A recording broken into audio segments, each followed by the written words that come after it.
When you grow up poor, you always make decisions based on scarcity, right? You have to change what you are being boxed in. Like you have to start by growing your perspective. Ben is the co-founder of I Quadrant, one of Singapore's leading property education companies, which later diversified into multiple profitable businesses, including building hotels in Vietnam. For those who don't have the opportunity, how could they really get the skill and to be very good at one thing? Competency is the way. So I would say to young people, right, don't care about building a business. Think about picking out one skill that you can be so good at it, to turn passion into profit. Once you keep accumulating all these weapons, you'll become way more bulletproof and you actually got better in predicting outcomes. The business modality, right, will never be the same, but you must be willing to let go. Once you are able to let go of your mold or the shell, you can transfer this skill to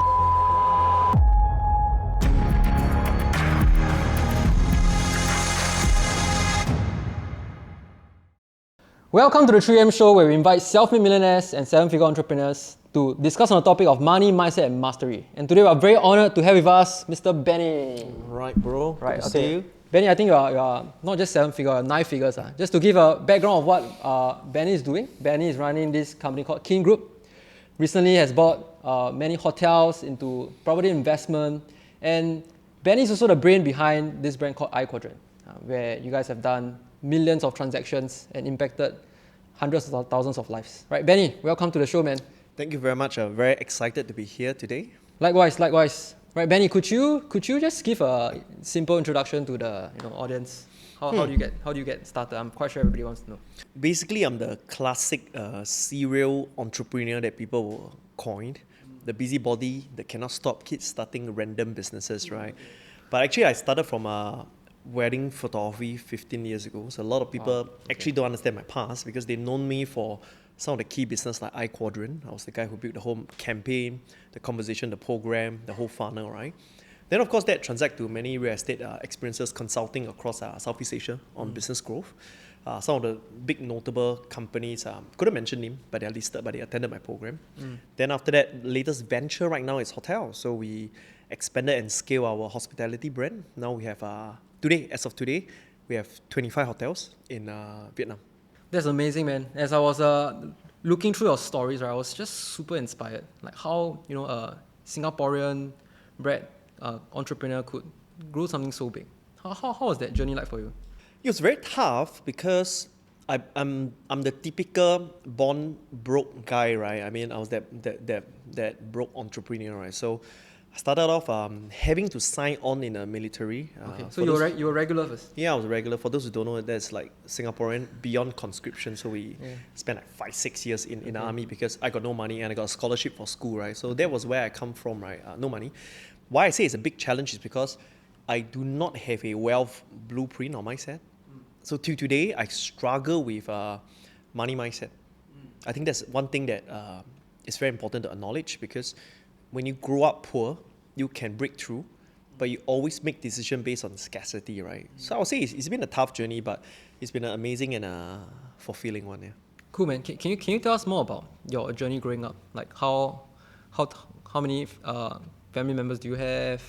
Yeah, so I have an elder brother and a younger sister. So I have to really find ways to get money because at some point I was supporting my elder brother for his degree and my younger sister for her degree as well. Sorry, am I hearing correctly? Elder brother? Yeah. No, he's amazing. He's in local school. Is awesome because I'm like the dumb one, so I have more time to make money, right? So someone need to get up there and do the education side, right? So that's me. So I got my degree much later, but that was my experience. And I'm the typical money know enough story plot. You might be too young for that, right? But in Money Know Enough 1, the main story arc was getting into credit card installment debt.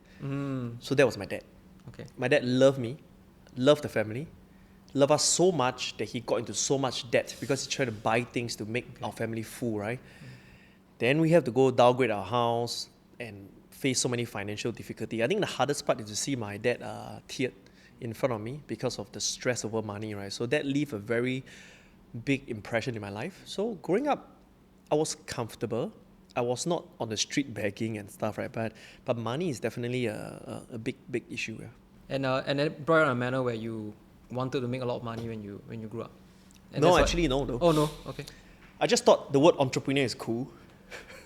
because when you can't make it in school, right, you need to sound cool, right? So I just say, hey man, I want to be an entrepreneur. So That's right. so that's what I thought, right? I mean, I just thought I always wanted an alternative career, and one of my school teacher with a subject called D&T, I'm not too sure it's still Oh, relevant. same. Right, so build the yeah, design, wooden stuff and all that. So he inspired me because he's the first person that described his life. I was asking him, hey, how do you make it to a teacher? I said, oh, he had 3 lives. I'm like, what do you mean 3 lives? He said he was a hippie rock band guitarist and then become NCC HQ, which is like a uniform group, right? Finally, he became a teacher. So that was the first time I was shocked that, wow, someone can have multiple facets to a short life of like less than 100 years. That is so amazing, right? Because my dad recently retired, right? He had one job for his whole life for 40 years. So I never knew people can have different facets of life. And I'm being preached with the perspective whereby if you keep bouncing around, you're not going to upgrade. You know, you're supposed to have this portfolio, this resume, then you climb this way, right? So that was so fascinating. But I think that left a very big impression whereby I can do what I want. Life is way more flamboyant than chasing for money. Then I just start to think about experiences and what I like to do. So my first business was I like to play American pool. I'm not sure if you know, like billiard pool, right? So I say, hey man, looks like such an easy business. Just turn on and turn off the light, right? Yeah. I say, hey, I'm gonna grow up. I'm gonna find a place. I'm gonna be like an American pool place, and then that's it. I sell drinks, turn on and off the light. Yeah, that's my life. Yeah. So that was my Are you serious? vision. First business. No. Oh, first vision. First vision, right? Of course, that didn't happen because it wasn't as smart of a business, right? But yeah, that was how I started. So my first official business is when I was 18.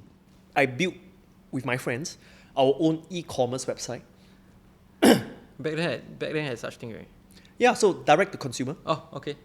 Direct to consumer, I'll say I'm the first. You're the OG. OG, right? So what do we sell? We sell magic props, poker cards, supplies online. Wow. The craziest part is I just go to Golden Landmark in Singapore. There's a shop that sells magic supply for like props for cruise, a cheap price. And I just put it on a website, right? I have customer from Tasmania, Indonesia. They had to find a way to like TT money to me, right? Because that's how small the internet were. Nobody have ways to get props, right? So then was my first venture into business because I was passionate about stage magic as well. So I have to sell myself, not for money, for an audience, for me to perform. Because that's the sucky part about this industry, right? Like if you're a stand-up comedian, you have to sell yourself. Yeah. Because you cannot keep saying the same joke to your friends, right? So there are certain hobby that really force you to be an entrepreneur, right? And that was me. I was a stage magician. I was forced to corporatize, you know, like a young kid but speak like an adult. So, but that experience changed my life because on a Christmas event, a few days before Christmas, I was hired to be a magician. The same day I was hired 3 times. So I do a magic show, I pack up my stuff, go to another location, right? Another stuff, right? I made $750 that day at 18 years old. Yeah. That's mind-blowing money at that age. Yeah. So I was at Poly and I asked myself, I'm going to study so hard to make $2,000 a month. Back then, Poly was $2,000 a month. And I'm making like $750 a day. Something is wrong with money, you know, like this whole equation, right? Yeah. So I think a lot of these young hobbies and all these experiences, right? Like, you just really don't want to go for money because your whole goal is to go for perspective, right? You have to change what you are being boxed in. I think that's the first premise of any entrepreneurship. Like you have to start by growing your perspective. If I don't grow my perspective, I will think that $1 million business is very big. Yes. Because none of my family members do business, right? If you rack up $1 million revenue, it's like, wow, I did it, right? So if I don't change, I'll never be running my 9-figure business right now. Yeah. Cool, man. So Benny, what is one advice you will give to the younger crowd? If it's 18 to 25, what can they do, right, to expand their perspective? I think a lot of people would like to frame as you need to be on the right network. You know, they always say, network is your net worth, right? But let's take one step before that, right? You have to have certain something to join the elite circle, right? And the answer is not money. So if you're flexing, like you think expensive stuff to join an elite circle of people, right? You're gonna go wrong, right? Purely because they are gonna be way richer than you, right? So no matter what watch you're wearing, it's not impressive, right? So money is not the way. However, competency is the way. So I would say to young people, right? Don't care about building a business. Anyway, most business owners don't have a business, they're just self-employed. Don't care about a business. Think about picking out one skill that you can be so good at it, like so good at it, that people go knocking your door, say, hey, can I work with you? Then you earn the rank to be in the same dinner table as the high net worth, right? So I think for young people, just be obsessed over one thing, right? Anything, like whether is it marketing, sales skills, I think that's fantastic. Like, I think if I'm younger, I'll definitely learn from you, right? Just be so good at one thing, like sales. Who don't need sales in business, right? Yeah, so be good at one skill first before you think about all these big business idea, IPO, and all this stuff. Yeah, just be good at one skill. So instead of building a business, build yourself first as an individual, and you will encourage sales, marketing. Yeah, one skill. I would say even videography. Videography, content creation. Who don't need a content creator this day and Nowadays. age? Exactly. Right. So if you're so good at it, at high speed with AI, able to churn out 40 video for a 3-hour session for any entrepreneur, right? Everybody needs you. So my point is, pick up one skill and be really good at it, and stop giving excuses by saying, "Oh, it's my creative flow. I need to take time and blah, blah." Just be good at something, right? And learn from what people want, and shut up and do it, right? And don't give excuses. You'll be so shocked by how your network will naturally grow from there. How can they be really good at one skill though? Like for yourself, you had the experience of performing on the streets. You were forced to learn sales, right? And for those who don't have the opportunity, how could they really get the skill and to be very good at one thing? I come from an education background. So what do I mean is that I value education. So when it comes to marketing, so I was good at photography because that's my start, creative direction. But I know that to be a good creative person, to be an entrepreneur, you need to be good at sales. Okay. To turn passion into profit, you need to be good at marketing, right? So you got to be good at marketing. So immediately what I did different from all the creative people was I paid money to learn from two groups of people. Number one, the guys at the very top of wedding photography who charge 10,000 per wedding. Because I don't want to hear how well they edit. I want to hear how do you sell a $10,000 package, Okay. right? So I fly to Bali to learn from how they build the business. So they had a cost. You paid them. I paid like $3,000, and everybody thought I was crazy, right? And secondly, I paid for internet marketers like Franken. Those are the earlier days marketers, right? And I fly to US to learn from them. I think that is very important because I come from that perspective whereby you're gonna pick up a skill. It's okay to pay, gotta learn, and a lot of times you want to learn from practitioner, or you want to learn from someone who has an ethical business program. Like ethical, that means it's known in the public, it's known in the market that they are really good, right? Why? These are the two shortcut methods. If you learn online, free content, I think it's awesome. A lot of people say everything is out there for free, but you pretty much get a lot of junk. Because there's a lot of salespeople who don't sell but teach. You know what I mean? There's a lot of content creators who don't go viral but teach you virality format, right? So the best way is to check their background, right? If today you're going to come out and teach business, okay, how big is your business? If their only business is the coaching business, teaching you how to coach, right? I'm not saying it's wrong, but just be a little bit wary. That's my personal. Cool. So number one is to pay for education, and I mean I love this saying, right? If you don't pay for courses, you'll pay in the marketplace. The mistakes that you make will cost you a lot more compared to the money, right? And secondly, find mentors that practices what they preach. Yeah, practices. I think that's the hardest part, right? Because I'm right now learning. I'm very bad at content, right? But I'm hearing perspective from a 1 million subscriber YouTuber. Right, hang out with my friends who are 1 million subscribers. So when you hear from how they build content, it's very different. So the hardest way is to get through the doors of this practitioner. But once you get there, you get a shortcut, right? So that's the fastest way to meet. Paid or go straight to practitioner. And you chose to double down on the ability to sell and market. I heard that you're one of the best wedding photographers in Singapore. I'm not the best. No, I was the best at sales though. So I just happened to be one of the top 10 wedding photographer that is being featured out there, right? Wow. But I pretty much hacked the system because I know what it takes to look like a big shot in wedding. Okay. So rather than waiting for the time that I slowly build a portfolio to be big shot, right, I hacked the system. So what I did was understand how to look like a big shot. Okay. And back then, to look like a big shot is that you have a lot of international photo shoot. You're Singaporean, but you're everywhere. So I did something, right, I think it's pretty cool, right, is that I post on my Facebook without anything. I just say, I'm going to Rome, I'm going to Florence, I'm going to Bali and Santorini. I'm already there. Okay. So if you want to have a photo shoot there, it's going to be cheap because I'm already there. Okay. But I'm not there. Okay. Yeah, so a lot of people contact me, hey, would you willing to do it for $1,000, you know, for the shoot, right? I say, yeah, since I'm already there, right? No, I make a loss. Trust me, I had to buy the cheapest economy class ticket, change 3 flights just to get to Santorini, right? But when I came back with a portfolio. I have portfolio from Florence, a castle wedding. I shoot a castle wedding. I shoot in Santorini, a pre-wedding shoot, right, in Bali, right? And what happens?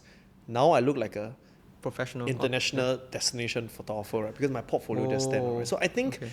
a lot of times you want to be able to be in your industry to understand optics also and ethically create the optics. I think the word is ethically Yep. because I literally went there and did that shoot. So it's not fake. I love how you sew it first. Yeah, I love yeah. how you sell it, and when there's a demand, you. Yeah, I just want to be very real here. But the thing is, it was an ethical move. I didn't fake it, right? I make it? I don't like it, but it was ethical. But I find a way to understand what's my priority. Because my priority, right, was to build a portfolio. I think a lot of young creative people, what they don't understand is that they suddenly went into this creative ego. Oh, but I'm worth this much. You know, I'm worth it. I'm not going to go if they don't value my art, right? I say, bro, nobody know you, man, bro. Just quit it and then just get a life, you know, and just be humble and respect that you're paying to shortcut your time, right? So that's what I did, right? So I built a portfolio that was, I think, remarkable. And from there, when I started to share this portfolio online, you know, on the resume, I'm a different now. I'm an international wedding photographer, right? Yeah, and that's how I got started. So yeah, I hope that is a good brand hack tip for people. That's amazing. I'm learning so much. You're planting a lot of ideas in me now to think of that.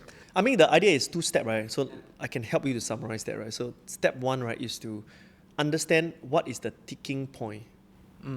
Number 2, hack it, right? So in my hotel business, I understand that when you have a swimming pool or when you have a gym in a booking.com or Agoda, your hotel looks legit. It doesn't look like a small 3-star hotel, right? right. So all my boutique hotel, I take the lousiest room without window, Okay. I shut it down and make it into a gym. Wow. So in an online smart. booking platform right now, you always see a gym Okay. in my hotel. Next is sauna, there's a business lounge, right? Just breakfast area converted to a business lounge. That's all. My point is, you want to understand why people buy, and you want to create those key criteria into your business, and that's it. Wow, that's golden, man. And I saw that you took some hotels to another level. There's onsen. Yeah. So the hardest thing is this: is that when I took over this hotel, it was 30 rooms. It was selling at $30 a night, USD. Very cheap, right? So now I'm selling $130 a night on the same space. How? I turned weakness into strength. I took a 30 plus room hotel and make it into 20 rooms. I downsized the hotel. People go, why? Because now I sell exclusivity because it's only 20 plus people. You weren't going to meet everybody. Next, I take the 10 plus room. I make it into an exclusive sauna onsen experience that I took the IP from Japan. So when you stay in a hotel right now, you have a 2 hours private onsen jacuzzi, you know, thingy with your couple, right? You know, you have your own like love moment, right? And that's so premium. And I think that's the thing about entrepreneurship. You're adding value to the equation, not stealing profit, right? For me to be able to add $130 a night in a space where it's supposed to be only selling at $30, that's adding value into the ecosystem. So who wants you now? The landlord wants you now. Everybody loves you now, right? Because you really break the chain of the cost and size ratio in hotel, right? So I hope that's not too nerdy for people to understand. But the whole idea is this: is that you always try to deconstruct why people pay more, and can you take those elements and put it into your business, and just shortcut by removing everything in between. So we don't have this giant lobby lah, those wasted massage space. No, we just go straight to what are the key elements that people are willing to perceive at a higher value and add them in. Yeah. Wow, I love how you applied the same principle. Yeah, it's Now- always the same. I mean, it's hard to tell people when I was younger, right? But what I'm trying to say here is that it's been 15 years, it's the same. It's not fancy business theory, it's getting your offer right. All right, before I think about sales, right? Because if you have your offer right, then marketing is just message to masses, right? So no matter how well you do marketing, it's just message to masses, right? So if you have a very bad offer, you're just bringing that bad message to masses and expect it to convert well, then it's not going to work, right? So The modern problem with marketing is that people perverse the power of marketing by saying, oh, you need very strong copywriting, your landing page need to be like this, your copywriting. But before that, The offer, yeah. what's your offer, right? If you're selling Ferrari at $10, everybody's buying, right? I mean, you get my point. So it's always about offer, and it's not just about price, but it's about creating an irresistible offer, or offer that is really pent-up demand. People want it, but it's not there. I think once you figure that out, then you think about marketing. Yeah. Oh, that's amazing, man. Like, but I was wondering, like, how did you go from wedding photography, right, to properties? Oh, very simple. Yeah. So let me share you the whole rundown so people understand my life journey, because it's so weird, right? And this weird thing have a very beautiful business lesson or life lesson, right? So I started as wedding photography. I realized that most creative can't make money. So I focused on how to make money as a creative. So I spent more time learning about marketing, closing sales, selling myself, right? At some point I realized I should teach people how to survive as a creative right now. So I started to teach a startup workshop for creative and self-employed. Like, hey, how do you build a business? Because guys, stop attending more classes about video editing. You're good enough, right? By editing better, you're not going to make double the money. Yeah. By knowing how to sell, you make double. So it started from there, and I started to piece my first business program. That wasn't even me. I was just doing one module. I have a brand coach. I have a big four in accounting coming to teach the module, lawyer from big companies. So I pieced like a business program of all the expert in, because I borrow authority. Because I wasn't famous, right? So I borrow some key names. Say, oh, this program is like all these fancy people in, right? But I started to realize all these fancy things don't work. Then I started to remove them one by one, and I replaced them with offer design, sales closing, marketing, monetization model, underlying business model. So by 1.5 years in, I removed all the people one by one, and I have a full program taught by me alone. So it was 3 days straight of me yapping non-stop. Right? Somehow people love it. Somehow people love it. So that program got me to Singapore, Malaysia, Taiwan, Guangzhou. And because of that, I realized something. As a teacher, you have a lot of authority, right? So you're teaching, so everybody want to like hang out with you, right? So my network was so strong because of being a space of speaking authority. From there, I'm being known for the guy to be able to do butts in seat. That means I know how to do marketing to bring people in a seminar. So one random day, 8 years ago, I met someone in a business program. He came to me and said, hey Benny, I have an idea. I want to teach people how to buy industrial property, but I don't know how to teach, I don't know how to sell, I don't know how to make it in a program, I don't know the marketing. I said, I know everything but real estate investment. Because I bought a real estate, I think it's very bad back then. So I said, but I know everything else. Right? So from him, I checked the efficacy first. I checked whether their portfolio is clear, it cleared that line, all's good, right? Then I convert it into program, a marketable funnel, a marketing message, right? And I convinced my business partner to do this funnel. I said, hey bro, this is, I know there's no real estate funnel right now, but this is it, right? So we built it. Then from there, the legacy starts. So I think what you must understand is that your skills are transferable. The business modality, right, will never be the same, but you must be willing to let go. Once you are able to let go of your mold or the shell, you can transfer this skill to a higher platform. Can you elaborate further on that? So if I just insist that my shell is a wedding photographer, then my sales skill will always just be for photography, right? And my income is always limited to me selling myself, that's all, right? But on my last wedding that I shoot, I cried because I really love wedding photography. I actually dropped tears because I'm about to leave this industry. And that was like 1.5 years later because people pre-booked me so advanced. Even if I stop wedding photography, I got 1.5 years of booking. Right? So I remember the last wedding, I was like, I was tearing, you know, not because of the wedding couple, but because this is my passion that I finally had to give up knowing that I have a bigger purpose, right? But I took the same skill, I transfer over to speaking. Okay. Then I take the speaking now plus marketing plus sales, I transfer over to property. Then now I take investment property and underlying business model, all this, right? Consulting into the next platform. So you are always carrying more weapon in your belt, I say this, right? But you must be able to let go of your mold, right? You cannot always be Pikachu, right? You had to be Raichu, you had to upgrade, right? You have to evolve, right? I think that's the thing that most people don't understand. You actually have no clue what is your final form. If you ask me 10 years ago, would I be doing this hotel thing, right? I tell you, I won't believe I say this, bro, you're going to be joking with me. Right? But even though you know this is not your final form, like me right now, I consider myself still young, I'm like 39. Even though this is not my final form, I have to give my 100% to evolve to the next form. And that's the spirit you want. You want to give everything, even though you know that you must let go for the bigger things, right? So you just have to keep doing that again and again. So I think that's the whole long story short, or a long story long life lesson, and the idea of letting go most, and don't be so obsessed with like 5-year vision or 10-year. That's the dumbest thing, trust me. You know why is this the dumbest thing? Because you have a 10-year vision, right? 10 years ago, you wouldn't expect live stream to be big, right? So how your 10-year vision matters? The technology and everything evolves so fast. Every 10-year vision looks so dumb in 10 years' time. So just be very dynamic to appreciate and hear what's the opportunity around you and evolve. Yeah. Oh, that's so wise, man. And from what I'm hearing, the key is to be very good at 1 or 2 skills first, and subsequently move up the levels. Yeah. And the higher level you climb, the game is completely different. The other day you were just telling me. Yeah, maybe I share you one thing. Yeah. Right? So sorry to interrupt you, Yeah. but it's like at this point it's very hard to smoke me, right? So I know marketing, I know photography, I know sales, I know finance, right? So once you keep accumulating all these weapons, you become way more bulletproof, and you actually got better in predicting outcomes. Because the lesser skill you have, the lesser tendency that you know what's going to happen next, right? Like if I only know photography, I don't know whether I can sell. So I don't know my future, right? Oh my God, hopefully I can survive as a photographer. But the more skill I have, the more predictable I become. Yeah. You stack the skills. You stack, man. Skill stack, man. And the other day I was super inspired by how you mentioned at the level that you're playing now, right? A simple deal could land you guys 8 to 9 figures. Yeah. Can you tell us more about that? I think the skill set stays the same. But you ask yourself a very tough question first, right? Is how do I 10x what I do, right? So from there, right, you uncover. It's a dumb question, because you practically don't 10x immediately. But that forces you to rethink about modality and space, right?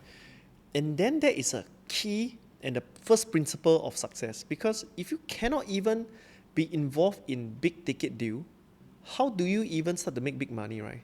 So I think that's it, right? So when we evolve this business, when my first modality is ask myself this: if I want to fly business class, how do I make sure my company, which is me as a shareholder, will look at me and say, okay, it's worth it, because the deal is the deal is worth like 500K or 1 million, right? So you have to be that way. So I think that's the whole spirit first. Yeah. Please ask me more questions if you want to find out more details. I love how you talk about this, because many founders always talk about, every year we want to grow 20%, we want to grow 30%, and just asking the question how to grow 10x. That's so powerful, man, because when you are selling an education program, like no matter how hard you work, compared to someone who do like the capital game and just building hotels. Yeah. You're 100% right. So when I look at the capital world, everybody says, oh, we're a very small family office, we invest 50 million, 100 million. Like, what? You make all my achievements sound so small, right? Which I'm so excited, because that's when I realized there's a whole new world out there, right? So I think that's the spirit. So I was the first to announce there's no money in the education business. While we are one of the most profitable educational company, I look at all my founders and I say, hey guys, there's no money here. Everybody like, what are you talking about? What do you mean no money? In fact, I take my program fee, I reduce by 10 times. I just drop it by 10 times. Right? People go, why? Because I say the whole goal for education, right, is to really share a belief, share a direction, share your values, and find the right team, like-minded people to work with you, to build right clients, to build something bigger, right? So I shut down educational program fee, and people thought I was ridiculous. Like this, you guys are one of the top in the space, really. Yeah, but I shut it down, right? Because I know there's something bigger, right? So I think that's the whole idea, right? That you have to make whatever you're doing look dumb in the next 3 to 5 years, and you're gonna ask, oh my God, I could have done this, man. Like, why did I do this? So small little thing, right? And I was so proud about that. I mean, it's a very weird humility mix, aggression mix, courage. Makes fear, right, all combined together. Because when you ask yourself that very stupid question, like how do I 10x, right, you are so depressed, right, because I cannot, you spend like 1 week or like, I cannot, how do I do it, right? But then there would be this process that happened that taught to me by my mentor called Marshall Turber, the guy who created Money and You and everything. So he says it's called perturbation. So you will perturb. Your whole body, your whole cell will be so stressed because you cannot find an answer. You will either die or evolve, right? I think that's what you want. You want to perturb your mindset, perturb your perspective, right? To a point whereby you just snap, right? You go, okay, I saw a new world, right? That was what I started. Let me tell you how crazy it was. That was how I started 2 years ago. So we were at an outfit of 8 figures, but mid 8 figures and low to mid 8 figures. And I say, how am I supposed to be worth 100 million? Then I say, I don't know. Right? I was like, I don't know, right? And then my mentor tell me, how do you build a $1 billion enterprise value company? I say, I definitely don't know, right? But that solving that question alone was so insightful because it got me to learn new fields, found new way of thinking. I think that's what people need to understand. You want to grow a company, don't start from P&L. P&L are lagging indicator. Saying you add 20% on a P&L have no meaning. It's just saying you just work harder or you just hope market don't fail. Like your whatever you're doing is still relevant. That's all. But so there's no meaning to say 20%, right? To think about business model is the right principle. Not think about money metrics, right? Think about business model. Think about underlying business model. Think about growth. Think about what are you trying to build here? What's the biggest thing that I'm building here, right? So those are the real question, not revenue times 1.2 or like times 1.5. Yeah, completely challenging my paradigm now. I was like, Yeah. how bad was the motivation for you? I mean, I believe every stage. Is it the same intensity or was the recent one? I think that before these last 2 years, I got comfortable because I spent about 4 years making about revenue upwards of 8 figures. We have sales volume of 600 million over the combined 7 years. So I got comfortable. I was like, okay, I'm doing well. And then everybody give you this, I call it negative comfort. Like negative comfort. So they're like, hey, bro, you're doing so well, man. You guys are really top in the industry. Oh my God, look up their marketing. Oh my God, why are you? Oh my God, how do you all be part of a Money No Enough 3 movie? How are you the EP? And so we get surrounded by all this negative comfort, right? So you keep telling yourself, like, oh, you made it. You know, it's all about maintenance right now, right? Then when you are in the right circle again, then you have this thing called positive pressure. So you always want to be in a circle that give you positive pressure, right? They give you a very sarcastic look. As in, why are you so proud of yourself when it's actually not that big, right? Then you know you're in the right circle.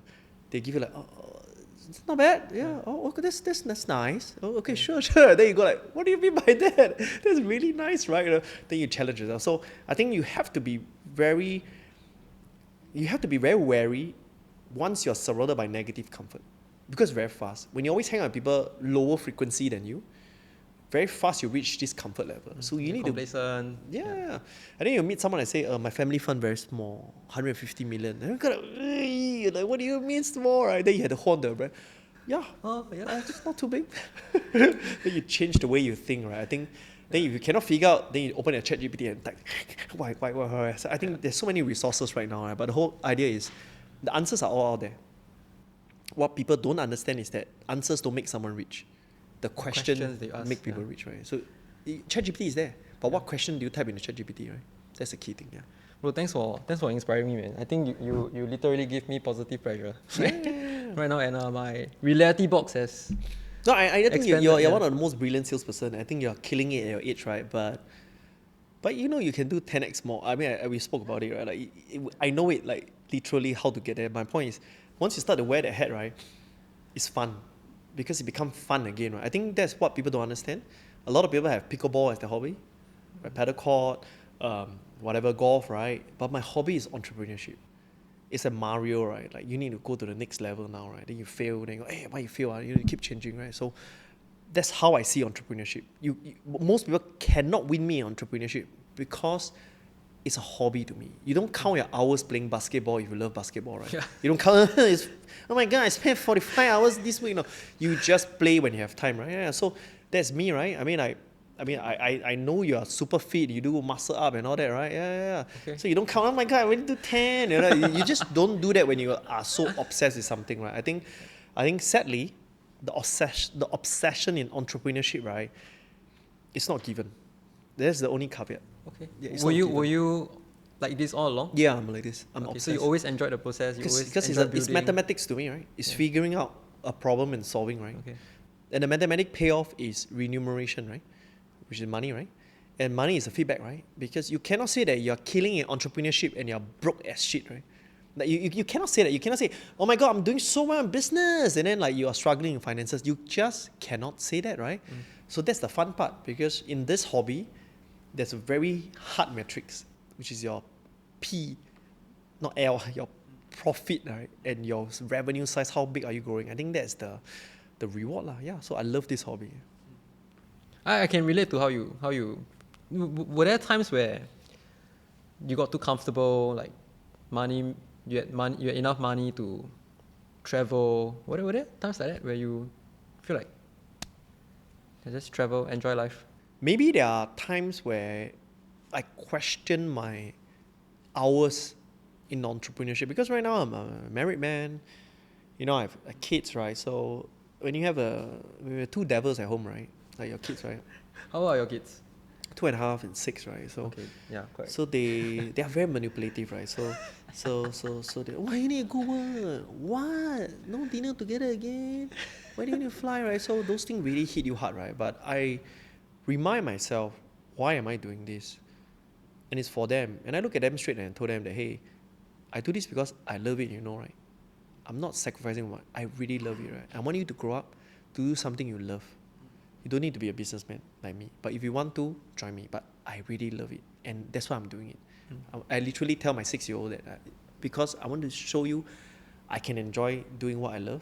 And this will be my inspiration to you, right? Yeah, so of course there's time. I was always struggle with your loved ones, spending quality time with people that matters to you. Those affect you, right? But then again, the sad reality about entrepreneurship is this. Nothing is constant. If you found a momentum, you have to ride it all the way, right? I cannot say, let me just pause 2 years and then blah, blah, blah, I know a lot of people is this work-life balance thing. I don't believe in it. Okay. I believe that there's momentum and there's wave, and you caught on a wave. If you really love what you're doing, you want to push it as far as you can in that given time where everything is aligned for you, right? Yeah, I think everything is aligned for me right now. That's why I'm like pushing harder than before. Even though I'm supposed to be way comfortable than before, right? Yeah. What's next for you for the next few months? Right now, our hotels are in Vietnam. We own fashion brands. We own hotels. We own, lifestyle businesses. Yeah. We did water bomb. Yeah, I saw that you guys. Yeah, we did water bomb. Huge turnout, right? Huge, 13,000 people in Vietnam. Nobody believed it's ever possible, right? But we did it, right? So we're gonna maybe do water bomb elsewhere, more countries, in Vietnam. And the whole goal is to challenge ourselves to not be in our comfort zone. And we hope to be in 3 countries. Our hotels should be in 3 countries. We want to probably find a way to 10x what we do again. The perturbation starts again. Yeah, 10x what we do, because right now we're so comfortable. Solid team in Vietnam, solid international team, but can we do that in more countries, right? That is the challenge that we give to ourselves. And once we reach that, I think we are on a very good trajectory upwards. I'm so excited for you, man, bro. Like, super inspiring. And also movies. Yeah, I'm also an executive producer for movies. What's next? What movies? I have a movie that's about a Thai-Singapore movie that's coming out soon. Oh, okay. Yeah, so it's going to launch next year, CNY. Next year, I want to do a Vietnam movie, a rom-com. Okay. Right? Sorry, what's a rom-com? A romantic comedy movie. Oh, romantic. Okay. Which involves my hotel. Yeah. Because I cannot do a horror movie in my hotel. Right? That's true. Right. Although horror movie sells very well, but there's like, I'd be damn branding, dumb if I do that, right? Nobody's yeah. going to come to a hotel, right? So, of course, it's a romantic comedy where you come to my hotel and you find love and blah, blah, blah, right? Or like whatever. So, it's going to be rom-com. So, the idea of me doing movie is very different. I love to practice my passion. Sadly, I would love to be more involved than now, because I have too many things. I would have been more involved in the movie, but I couldn't. So, I have a solid team, solid people that we invest in, right? Next is to fuse my business in movie, so I can now improve my branding through movie. So I don't see movie as the biggest revenue model for me, but a way to fuse my branding, move inside it, and practice my passion, hopefully reach to a more sophisticated, different audience. Yeah. Actually, I'm very curious about how a 9-figure company operates. So I will say that you're the visionary of the company. What do you focus on mainly? I stepped down as a group CEO and to be focusing on this thing called CBO, business unit, right? So I focus on business unit. Why? Because I have a founder who right now have a biggest vision that he can really think of, right? Like the one that 10x and keep forcing us to 10x, right? So you want to make sure you understand that sometimes you have to let go of the position, you have to let go, because someone else may be in a better modality and ability in that season to take up that role. So I dropped that role to be a business unit. So for me, all I'm carrying right now, right, is about building all the different business unit that we invested, because I have a philosophy, what if I can make expenses into investment? Sorry. Yeah. What do you What mean if by I can make expenses into investment? that? Okay, so you basically own the whole. So imagine you have a marketing department, Yeah. right? You have a marketing team member, then you have a department, right? But what if the marketing department is a marketing agency? Okay. So now you make money from doing marketing Got for it. yourself and our Got house, it. right? So that's how we always used to do it, because Okay. once you become a marketing agency, you now have insights because you're handling other brands, right? So you have a secret intelligent arms inside your business. So what if I take this to the next level?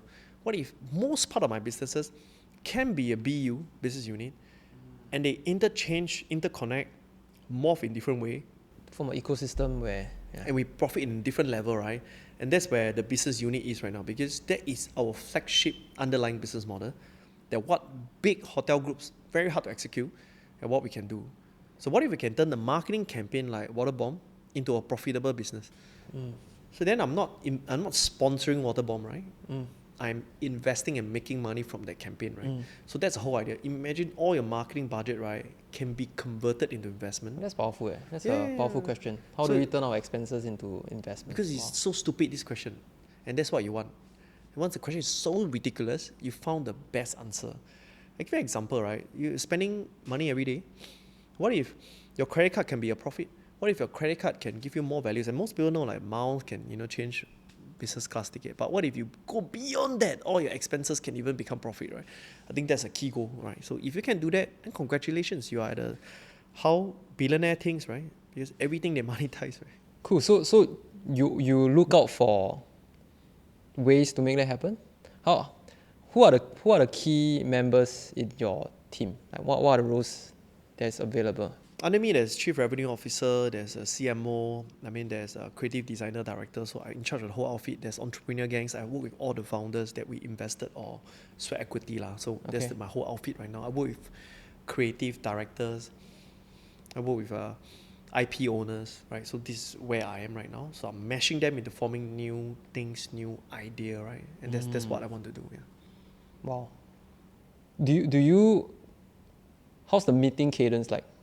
It's very interesting you ask this question. Yeah. The question Because you guys are all over the world, right? Yeah. I'll say, I will answer you in a very unorthodox way.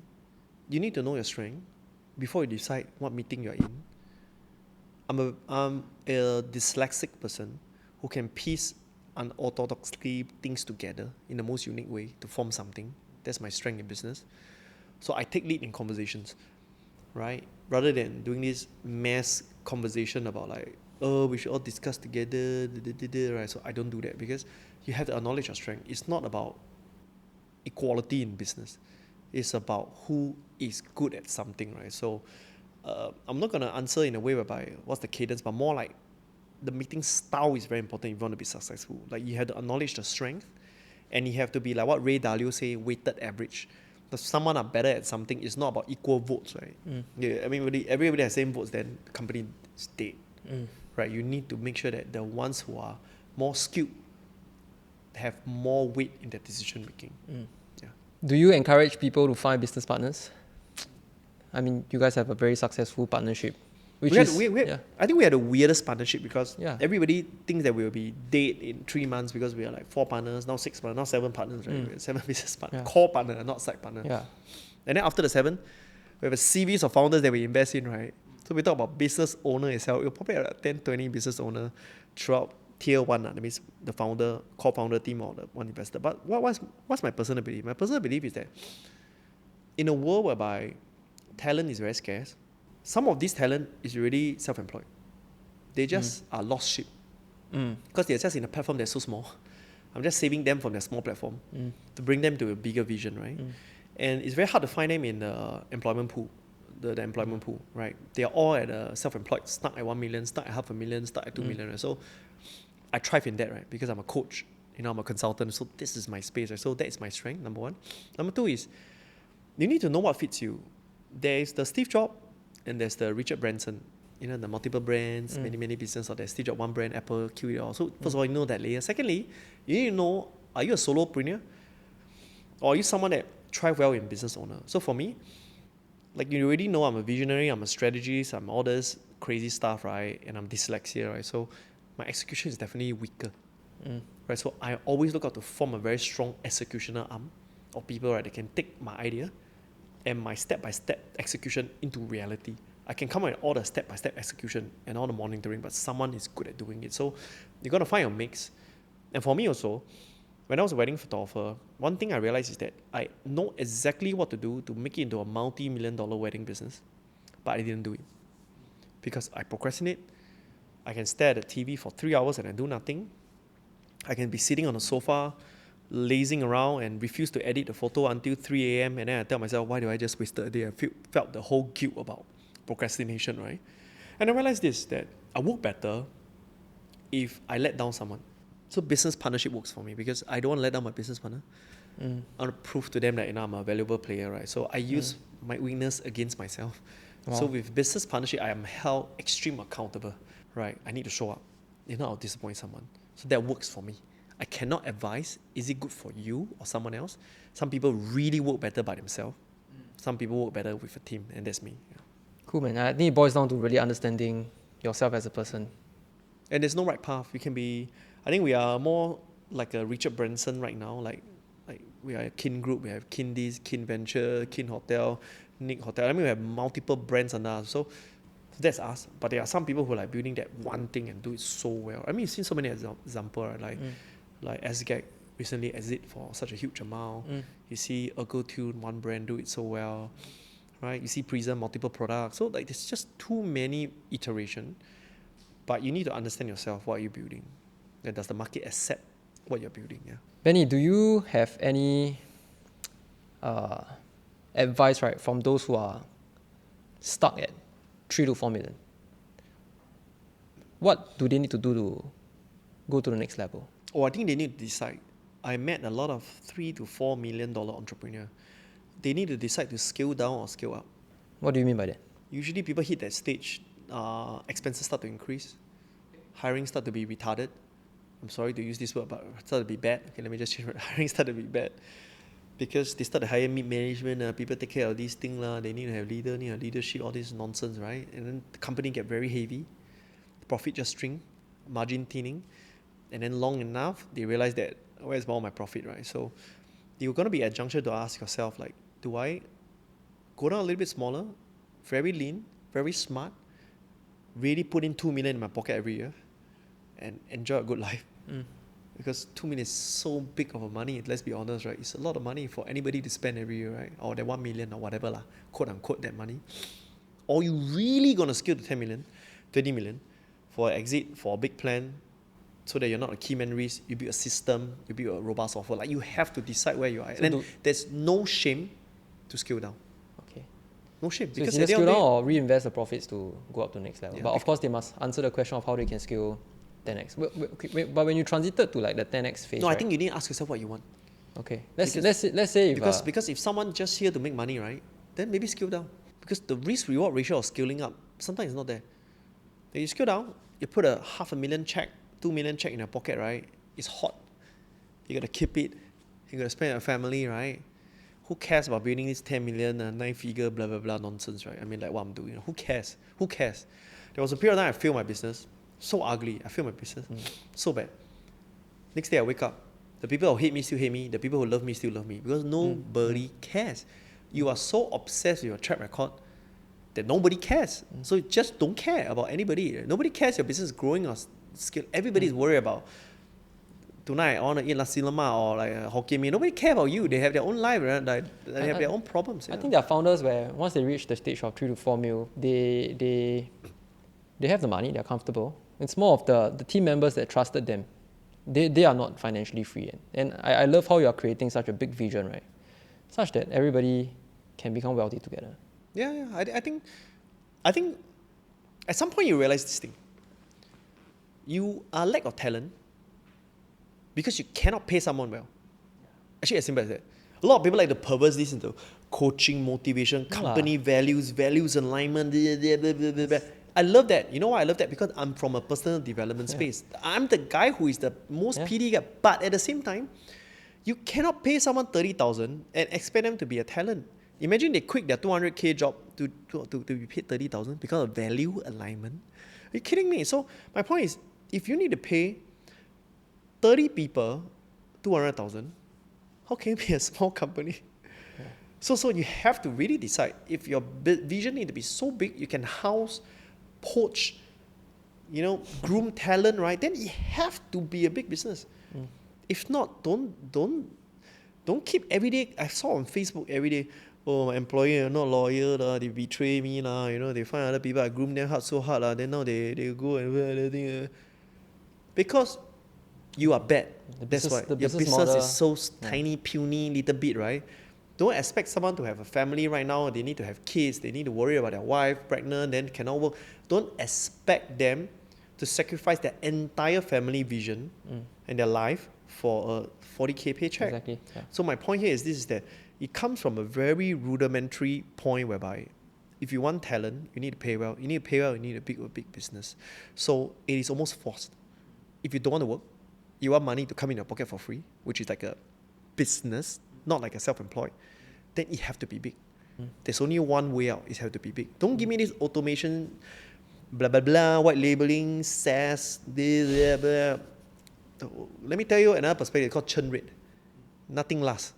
So I've seen all these people preach about having systematic approach to make a passive income, right? Meet them 3 years later. Speak to them. They either go very big and exit, or they, I want change, man. I decided to have a different vision right now. Because it cannot work. There's nothing that makes money automatic by itself. You have to constantly evolve. You work out, right? Yeah. There's no maintenance in workout, right? Exactly. You either get fitter or you get weaker. It's the fundamental fact, right? This whole maintenance, right, is so hard. Like, what do you mean maintenance? Like, I work out enough to keep you either get 10 pull-ups, then you maintain and you go 11, you go 12, you go 13 slowly. Right? You don't maintain at 10, right? Or you just like me. Yeah. 3 years ago, I'm down to 1 pull-up. Serious? So I thought I can do 3. I was so confident 3 years ago, right? I was like, I always have that base fitness. Right? I go to gym before, right? So I did that 1 pull-up, right? I was so embarrassed of myself. Nobody laughed at me. And that was my first alert. The second alert, right, was I went to this theme park where I have to hold on, and then the thing will pull me up very high, and then I had to let go, then I'll slide down, right? I couldn't hold to the top. It was just like 20 seconds. Okay. So that day, right, I decided to change to whatever fitness outfit I have, and I went down to run. So that was 3 years ago. So and today, Benny just completed High Rocks yesterday, man. Super amazing, right? very bad timing, but that's You can complete already quite steady. Yeah. So my point is, it's either I'm at High Rocks now 3 years later, or I'm still not fit, right? I won't maintain my fitness because there's no maintenance, right? Like, you either get better. I'm going to learn from you how to do massage, man. I haven't done my first massage in my whole life, man. I need to do a massage, right? Yeah. So you see what I mean? Once you are excited about something, you just got obsessed and get better, right? Like, I want to learn new things. I saw a lot of my calisthenic friends, they are like doing all this funny stuff. I'm like, hey, maybe I can try, right? So in business as well, there's only 2 ways, right? You either, you don't maintain at 3 or 4. Yeah, you have to evolve. You have to evolve. First of all, if you maintain at 3 or 4, means that inflation is killing you. Yeah. Like, if you maintain, means inflation is killing you. Yeah. So what do you mean by maintenance? Yeah. So when you decided to pursue the 10x path, right? Did you let go the one previously completely, or it was like a transition? I think there's a lot of inner work that happens. For some people, it's natural. For some people, it's not natural, like me. So I'm a very attached person, attached to things, not a good thing as an entrepreneur. So a lot of inner works have to happen. So like when I let go as a group CEO and I had to restructure the entire company, there's a lot of let go. Because the identity shift. Who I am. I used to be the head, the top honcho, like the big guy, right? Then I have to say, oh, someone else is more suitable. I had to let go. So I think all this whole process about growth is about detachment. And I think for some people it's easy, but for some people like me, you have to be very aware. How do you constantly acknowledge where you are at, let go, and everything that you celebrate, right? And if you celebrate more than 10 times, 20 times, actually you become attached to the celebration. Because you're attached to the form, right? Because if you keep saying that you're sales, then maybe you're attached to the form. I don't know. So you have to be willing to let go of a form. I think understand that what got you here cannot bring you to the next level. It's like you have to. Yeah. What got you here as skills? Yes. Yeah. will bring you to the next level. But the more, But the more is not going to bring you to the next level. I think interestingly, in this podcast, let's clarify this, right? Because this is the biggest debate. Right? People say, how you do something is how you do everything. And then the next sentence is, what got you here don't get you there. So it's contradicting, right? So let me just what's the context? Yeah, the context is actually how you do something, how you do everything is more like your skill set, your belief and your value, right? But what got you here and not got you next, right? Is really about the more, the business model, the form, the market changes. You have to willing to drop. And nobody just want to be naggy again. Nobody keep track of your record. Yeah. It's for yourself. Don't be obsessed with this how people view you, squeaky clean record that you have to always be, right? Because you're gonna, if you keep growing, one or two moves gonna be bad. You have to reconcile and say, I make a mistake and I grow forward, right? You do that.